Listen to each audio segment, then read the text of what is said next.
Recipe today is authentic Jamaican rice and peas. So we're using a cup and a half of red beans, which you can soak overnight, 3 cups of rice, a cup and a half of coconut milk, some scallion, a sprig of thyme, your pepper, your garlic, your sugar, your salt, and it's a dry red beans. You can use it from the can as well.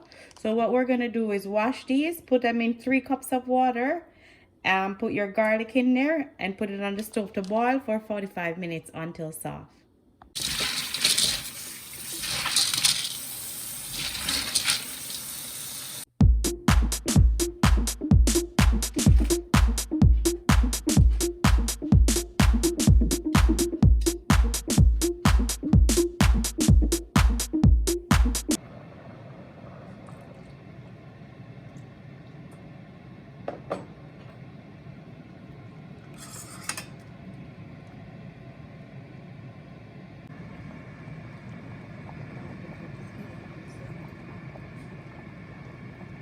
Your coconut milk and bring it down to a boil. Now you're going to add your 3 cups of rice.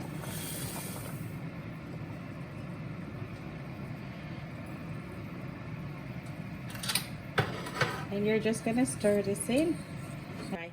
You're going to turn down your fire on low. And then you're going to cover and let this steam.